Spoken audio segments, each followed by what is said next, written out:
इब्तदा है रब्बे जलील के बाबरकत नाम से, जो बहुत बड़ा मेहरबान और निहायत रहीम व करीम है। देखती आँखों सुनते कानों को सलीम शैन का सलाम पहुँचे। ख़वातीन व हज़रात, आज मैंने 2 से 3 स्टोरीज़ को डिस्कस करना है।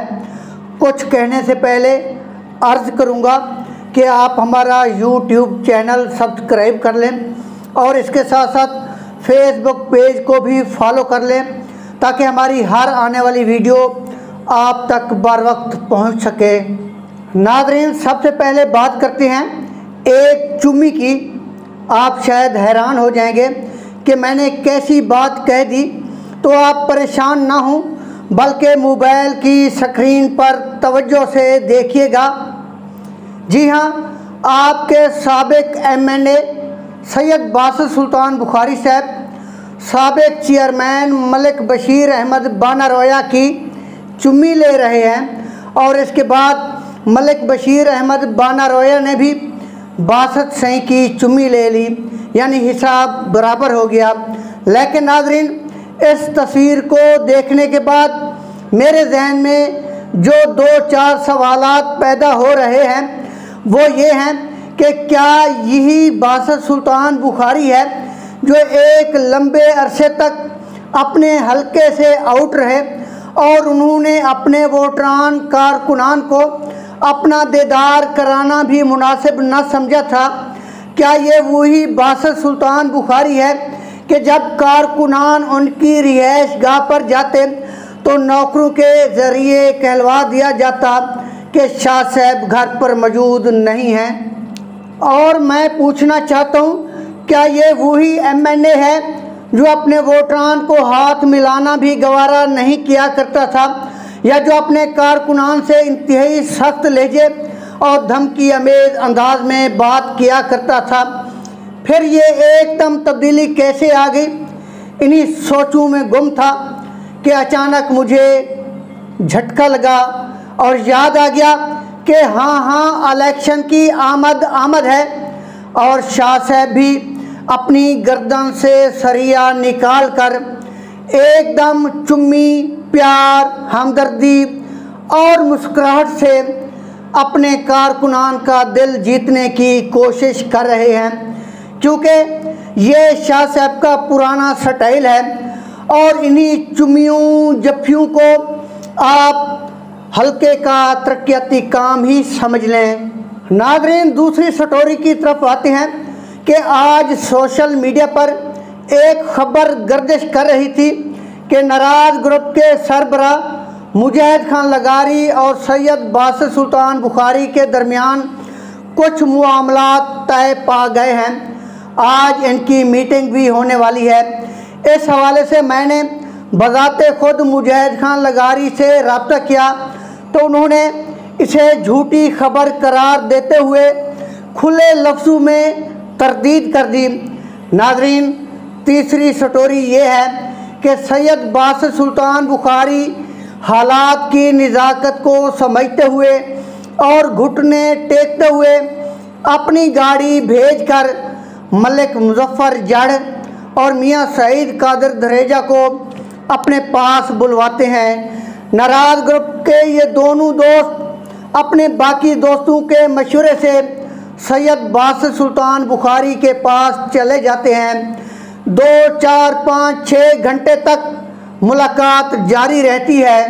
सख्त सवालों जवाब का तबादला होता है। एक दूसरे से खूब गिले शिकवे किए गए। नाराज़ ग्रुप बनाने पर सैयद बासित सुल्तान बुखारी ने खुले लफ्ज़ों शिकवा किया कि आपको ऐसा नहीं करना चाहिए था।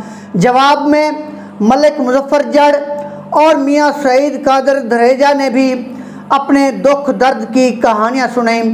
इस मुलाकात में सैयद बासित सुल्तान बुखारी ने चंद लोगों को खूब तनकीद का निशाना बनाया। साजिद खान सिठारी के बारे में बासित सुल्तान बुखारी साहब ने कहा कि मेरा लेटर पैड और मोहरें साजिद खान सिठारी के पास होती थी। उन्होंने मेरे फंड्स से 2-3 किलोमीटर सड़क कोटादू में दे दी, और जब मैंने हिसाब किताब ऑडिट करना चाहा तो वो भागकर नाराज़ ग्रुप में शामिल हो गए।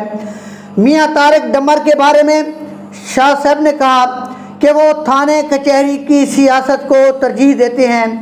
शहद खां सिठारी के बारे में शाह साहब ने कहा कि वो अपनी सियासी साख बेहतर करने के लिए नाराज़ ग्रुप में हैं। मुजाहिद खान लगारी के बारे में शाह साहब ने कहा कि वो इस वजह से नाराज़ हैं क्योंकि लस्कानी बिरादरी के जलसे में मैंने उन्हें सख्त तनकीद का निशाना बनाया था। हालांकि बाद में मैंने अमेरिका में बैठकर 40 मिनट तक कॉल की थी और मुजाहिद खान से माजरत भी की थी, लेकिन वो अभी तक अपनी बेइज्जती को नहीं भूल सका, इसलिए वो नाराज़ ग्रुप में चला गया है। दीगर चेयरमैन लेवल के लोगों के बारे में शाह साहब ने कहा कि वो ग्रुप को ब्लैकमेल करते रहते हैं। हालांकि वो लोग अगर बुखारी ग्रुप छोड़ देंगे तो उनके छोड़ने की वजह से कहीं ज़्यादा लोग बुखारी ग्रुप ज्वाइन कर लेंगे। आखिर में बुखारी साहब ने कहा कि अगर नाराज़ ग्रुप की ख्वाहिश है तो मैंने वसीम लोधी को रिटायर कर दिया है, अब सिर्फ नसरुल्लाह खान गुपांग बाकी बचा है। बासित सुल्तान बुखारी ने मियां सईद कादर धरेजा और मलिक मुजफ्फर जड़ के ज़रिए बाकी अरकान को भी पैगाम भेजा कि अगर आपने मुजाहिद खान लगारी के सर पर पग रख दी है तो मैं भी पग उसी के सर पर रख देता हूँ। वो जो फैसला करेंगे मुझे मंजूर है। नाज़रीन, सैयद बासित सुल्तान बुखारी के लहजे में मिन्नत तरला भी था और साथ साथ धमकी भी थी। यानी उनकी आंखें बता रही थी कि मुझे एक बार इलेक्शन जीतने तो दो, मुझे कामयाब होने तो दो, फिर मैं देखूंगा कि कौन प्रेशर ग्रुप बनाता है और कौन प्रेशर ग्रुप में जाता है। यानी वो प्रेशर ग्रुप में अरकान को गाजर भी खिला रहे हैं और डंडा भी दिखा रहे हैं। नाज़रीन, आपको ये बताना ज़रूरी समझता हूँ कि गुज़श्ता दिनों सरदार मुअज़्ज़म अली ख़ान और सरदार मुजाहिद खान लगारी की एक मीटिंग हुई थी। इसी मीटिंग से परेशान होकर सैयद बासित सुल्तान बुखारी ने मियां सईद कादर धरेजा और मलिक मुजफ्फर जड़ को बुलवाया था। नाज़रीन, मैं आपसे पूछना चाहता हूँ कि शाह साहब की ये प्लानिंग कामयाब हो जाएगी? तो मैं तो कहता हूँ कि हरगिज़ नहीं, क्योंकि लोग रजीम चेंज के मोहरूं और सिंध हाउस में रिहाइश रखने वाले चेहरों को अभी तक नहीं भूले।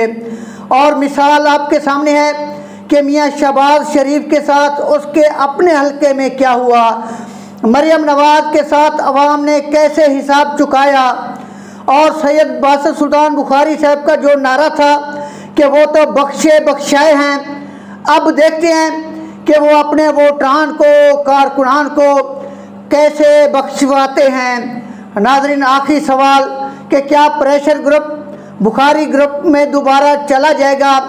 तो इसका जवाब है कि सियासत में कोई चीज़ हर से आखिर नहीं है। नाज़रीन, इसके साथ ही इजाज़त चाहूँगा। पाकिस्तान जिंदाबाद।